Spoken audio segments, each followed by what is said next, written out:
Hello दोस्तों, आप सबका स्वागत है। क्या आपने कोई एक ऐसा विचित्र प्राणी देखा है जो अपनी ही वीडियो में अपने आप को एक्सपोज करता हो? आइए इस वीडियो में हम यही देखेंगे।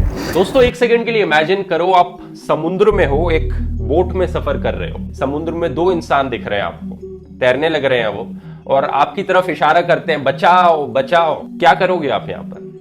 ऑब्वियसली आप दोनों को बचाओगे। वहां पर कोई तुक नहीं बनता ना बचाने का उनको। इसमें भी धर्म देखने की चीज हुई कोई यहाँ? अब इस वीडियो की शुरुआत ही करते हैं बहुत ही चालाकी से इस मेटाफर से। अब इस मेटाफर को अगर हिस्टोरिकल कॉन्टेक्स्ट के साथ इसको लिया जाए, मैं इसको हिस्टोरिकल पर्सपेक्टिव में रखकर देखते हैं, फिर हम देखते हैं कि जब बचाने की बात करेंगे वो कितना रेलेवेंट होगा। हम सब जानते हैं दोस्तों कि इस्लाम के आने से पहले भारत जो था विश्व की एक सुपर पावर था।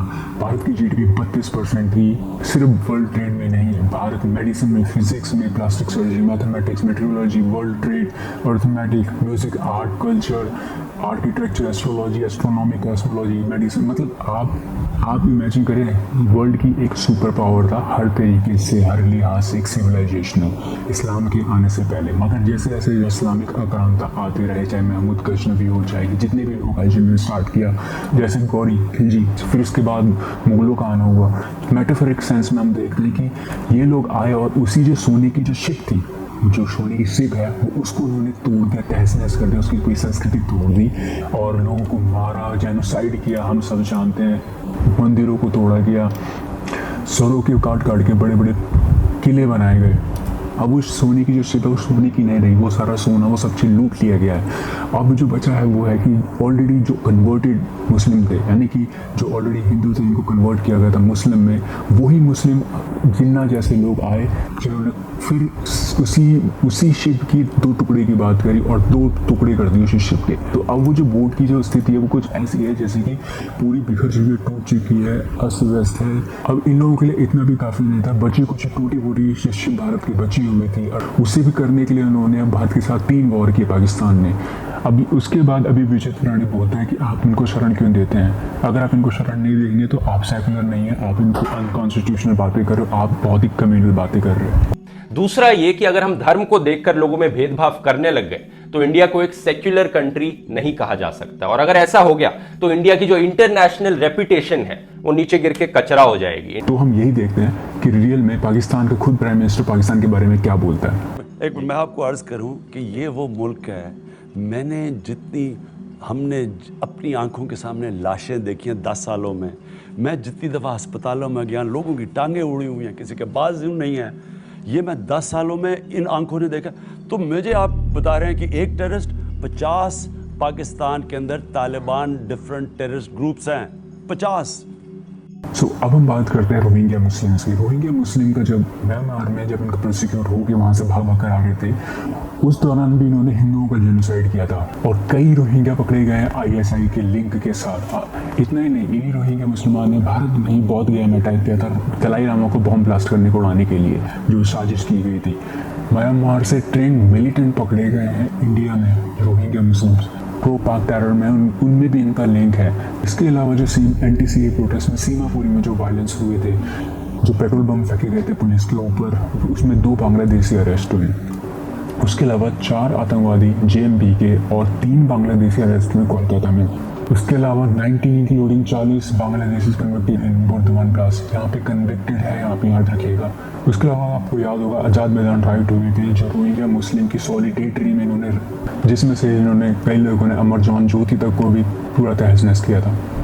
इतना ही नहीं, जैसे उसामा बिन लादेन के लिए पाकिस्तान एक सेफ हेवन था, वैसे ही बांग्लादेश के जो प्राइम मिनिस्टर है उसकी हत्या में जिसका जो बंदा शामिल था वो बंगाल में उसको सेफ हेवन मिला हुआ था। 22 साल से सेफ हेवन मिला हुआ था, वो आराम से बंगाल में रह रहा था।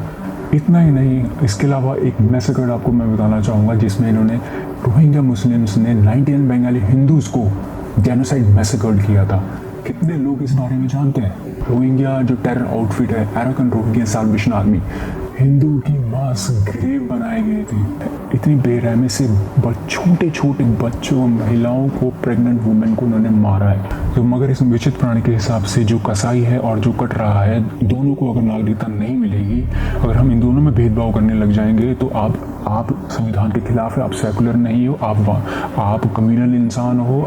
तो इंडिया को एक सेक्युलर कंट्री नहीं कहा जा सकता। और अगर ऐसा हो गया तो इंडिया की जो इंटरनेशनल रेपुटेशन है वो नीचे गिर के कचरा हो जाएगी। इसके अलावा आपने देखा होगा एंटीस ने प्रोटेस्ट में जब बंगाल में शुरू हुए थे, जिन्होंने ट्रेन में फूकना शुरू किया, उन्होंने जो ट्रेन की चौकीज में उन्होंने आग लगाना शुरू कर दिया, स्टेशन में आग लगाना शुरू कर दिया था। तो मतलब ये कहना क्या चाहते थे लोग कि हमको नागरिकता दो, नहीं तो हम तो पूरा भारत को चला देंगे। सो ये लोग कौन है? ये लोग भारतीय मुस्लिम नहीं है, ये वही रोहिंग्या इलीगल मुस्लिम है जो बाहर से आके रह रहे हैं यहाँ पे और इंडिया में ही अब दंगे कर रहे हैं, इंडिया में राइट कर रहे हैं, इंडिया को ही जला रहे हैं। इसके अलावा जो दिल्ली में राइट हुए उनमें भी इनका डायरेक्ट लिंक पाया गया है बांग्लादेश इस इलीगल का। तो अब प्रोटेस्ट हमारे आर्मी ऑफिसर्स ने भी किया था ओआरओपी के लिए। क्या कहीं आपने देखा कहीं भी एक सिचुएशन जहाँ पे इन्होंने किसी ने भी एक बस जलाई हो, एक गाड़ी चलाई हो, एक वो जलाया हो?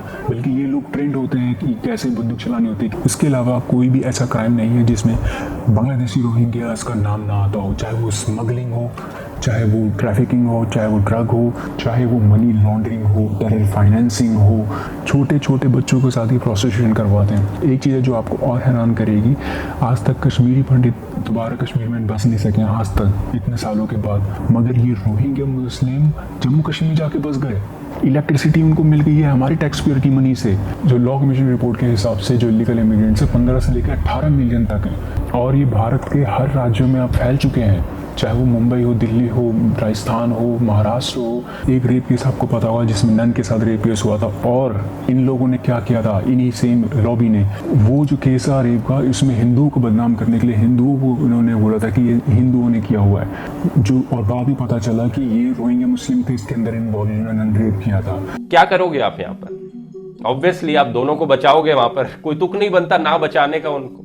यहां पर आती है दोस्तों सबसे पहली लॉजिकल फैलेसी जिसका बीबीजी ने इस्तेमाल किया, स्ट्रॉमैन आर्ग्यूमेंट। स्ट्रॉमैन आर्ग्यूमेंट एक ऐसी लॉजिकल फैलेसी है जिसमें आप दूसरे की आर्ग्यूमेंट को इस तरह से मिस रिप्रेजेंट करते हो कि उसका काउंटर करना आसान हो जाए। मिस रिप्रेजेंट करने के काफी तरीके हो सकते हैं। आप ओवर सिंप्लीफाई कर सकते हो दूसरे की आर्ग्यूमेंट को, एग्जैजरेट कर सकते हो दूसरे की आर्ग्यूमेंट को, या दूसरे की आर्ग्यूमेंट को आउट ऑफ कॉन्टेक्स्ट ले जा सकते हो। लेकिन ये आर्ग्यूमेंट बड़ी जल्दी फुस हो जाता है जब आप ये देखेंगे कि और भी बहुत सी परसिक्यूटेड माइनॉरिटीज हैं इन 3 देशों में जिनको मदद की जरूरत है, जिनको डिस्क्रिमिनेशन फेस करने को मिल रहा है और जिनको इस बिल में मेंशन नहीं किया गया है, जैसे कि अहमदीज और शियाज पाकिस्तान, अफगानिस्तान, बांग्लादेश में। क्या ये विचित्र प्राणी जानता भी है कि अहमदिया मुस्लिम्स है वो फोर फ्रंट में थे भारत के पार्टीशन के लिए?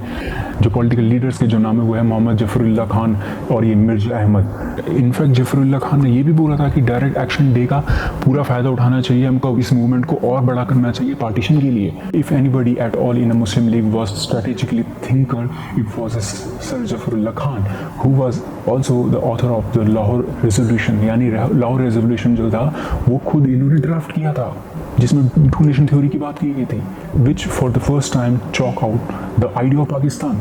उसके अलावा अगर 1946 के इलेक्शन के अगर आप रिजल्ट देखेंगे जो पार्टीशन के लिए हुए थे, 87% वोट मिले थे, यानी कि 492 में से 429 वोट मिले थे, जिसमें से अगर पाकिस्तान के मुसलमानों को अगर हम हटा दें, इंडिया के मुसलमान की बात करें तो उसमें से 95% जो थे इंडिया के मुसलमानों ने पाकिस्तान के लिए वोट किया था, जिसमें से बंगाल 95% मुस्लिम लीग को मिली थी, जिसमें मुंबई 100% से 30 में से 30 सीट मुस्लिम लीग को मिली थी, यानी कि 100% वहाँ पे वोटिंग हुई थी पाकिस्तान के लिए। मद्रास में 100% हुई थी। इतना ही नहीं, पाकिस्तान में अहमदिया मुस्लिम ने सेल्फ फंडेड फुरकान बटालियन बनाई थी पूरी, जिसने कश्मीर में जिहाद किया था 1947 में, जिसमें लाखों लोगों को, लाखों कश्मीरियों को रेप किया गया, मर्डर किया गया, कत्लेआम किया गया।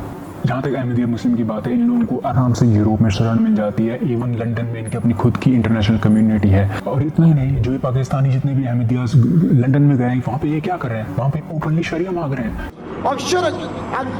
He's been the UK face of IS propaganda, yet has always remained just out of reach of the law. No democracy, no liberalism, no freedom, no man-made law. His message has never changed. His lectures on stage and online constantly proclaim support for domination. Chowdhury is alleged to have set up in effect al-Mujahiroon franchises to help similar minds exert their influence on similar groups. His reach extended into Norway, Denmark, the Netherlands.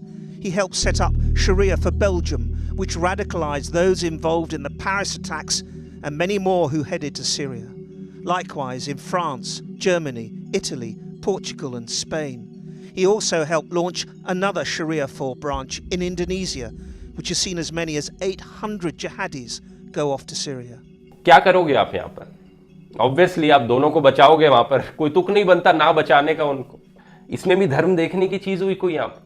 अब इस चीज के counter में कुछ लोग कहते हैं कि देखो 50 से ज्यादा इस्लामिक कंट्रीज है दुनिया भर में, अगर यहाँ पर शियाज और अहमदीज को कोई डिस्क्रिमिनेशन फेस करना पड़ रहा है तो वो उन 50 से ज्यादा इस्लामिक कंट्रीज में चले जाए, ये हमारी प्रॉब्लम नहीं है। बात यहाँ पे ये नहीं है कि 50 से ज़्यादा मुस्लिम कंट्रीज़ है वो वहाँ जा सकते हैं। बात ये है कि जो 50 कंट्रीज़ हैं वो कंट्रीज़ बनी कैसे है, उसका इतिहास क्या है, कैसे इस्लाम ने उन लोगों की जो ऑलरेडी पुराने पेगन कल्चर था, ऑलरेडी पुरानी सिविलाइजेशन थी, उनको डिस्ट्रॉय करके वहाँ पे इस्लाम को कंट्रीज़ बनाई है। चाहे आप इंडोनेशिया ले लीजिए, इंडोनेशिया 13वीं सेंचुरी से पहले वो हिंदू स्टेट था, हिंदू देश था वो, और उसके बाद ये इस्लाम में कन्वर्ट हो गया। तो ये जो थ्रेट है, ये हमेशा से रहा है, हजारों साल से रहा है और आगे भी रहेगा। अब ये बात मैं खुद बना के नहीं बोल रहा हूँ, मैं डॉक्टर अम्बेडकर को यहाँ पे कोट करूँगा। उन्होंने इस्लाम के बारे में क्या बोला था, quote, Islam is a close corporation and the distinction that it makes between Muslim and non Muslim is very real, very positive and very alienating distinction.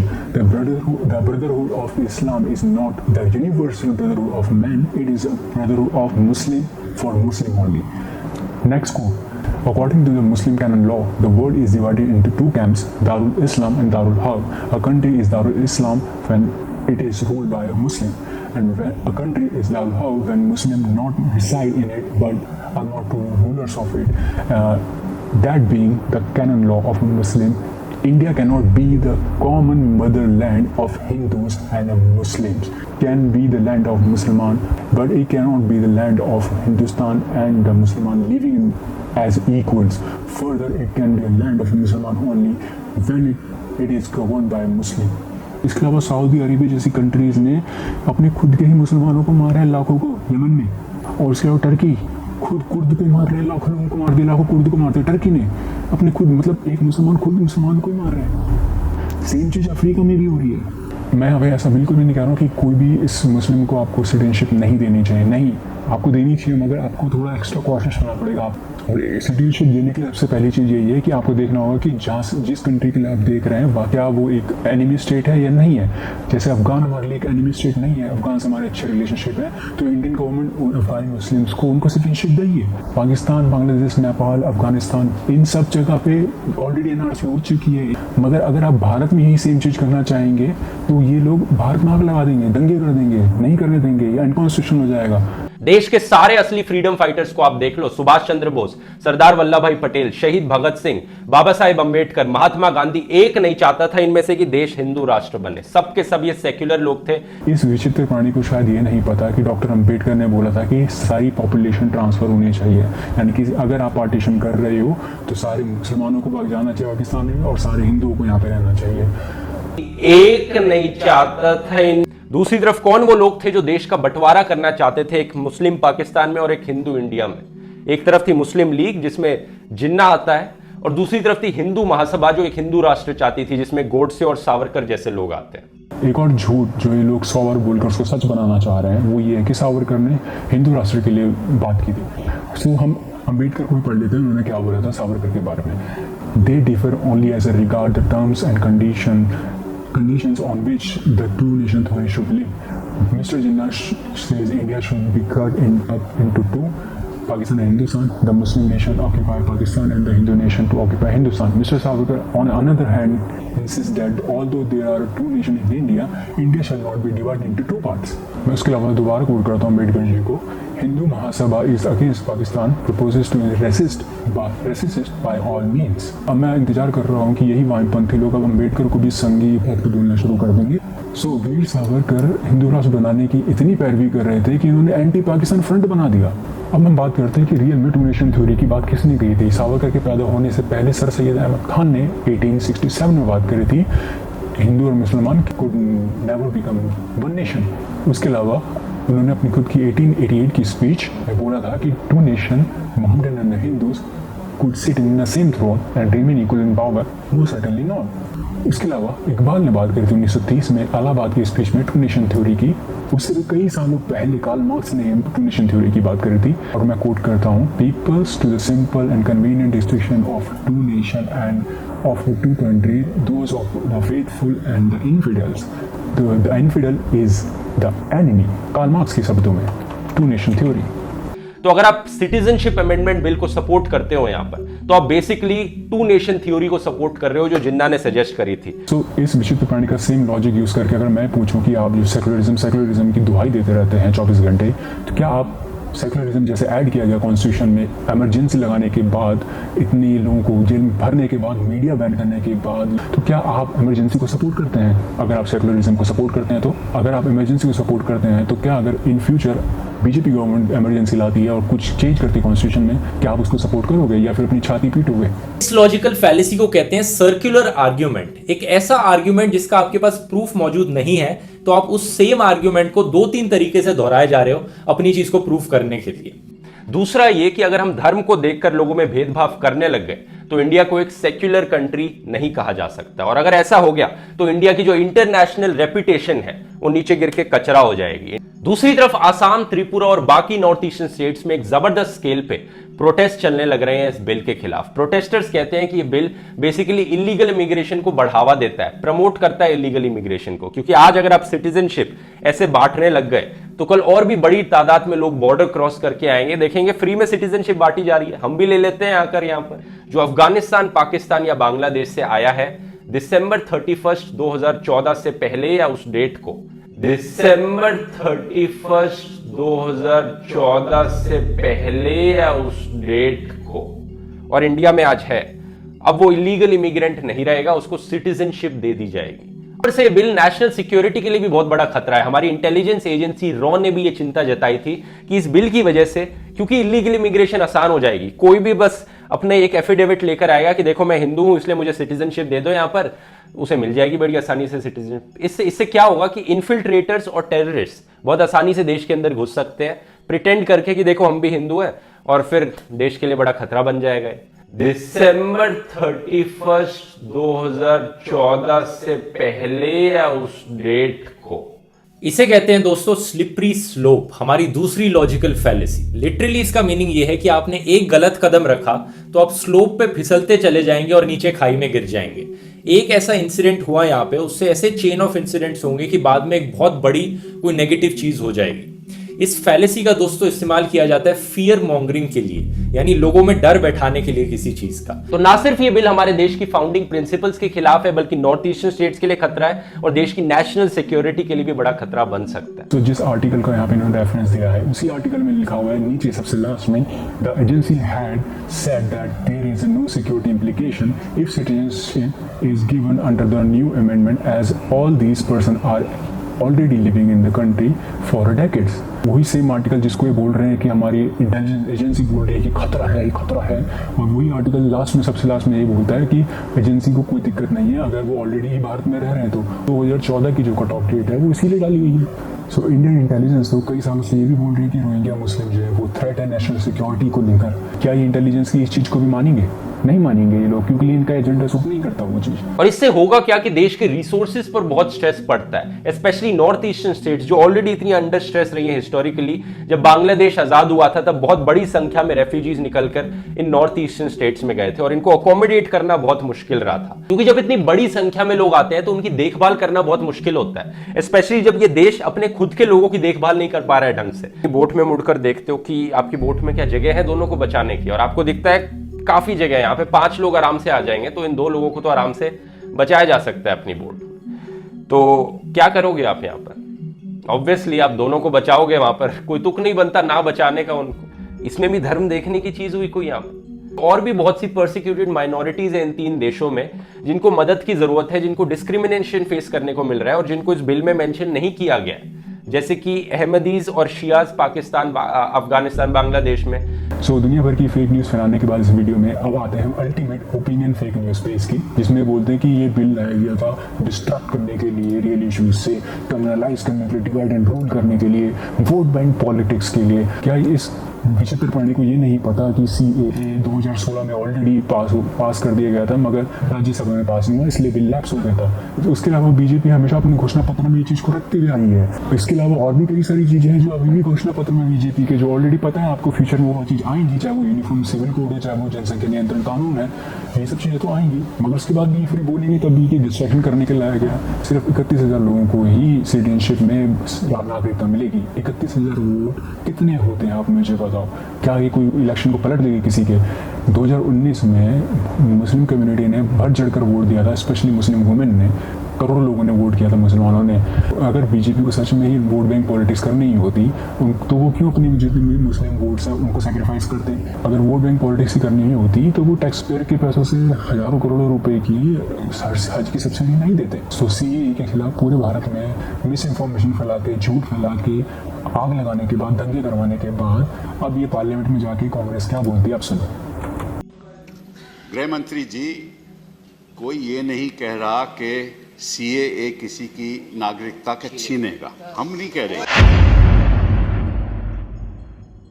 कोई ये नहीं कह रहा कि CAA किसी की नागरिकता के छीनेगा, हम नहीं कह रहे।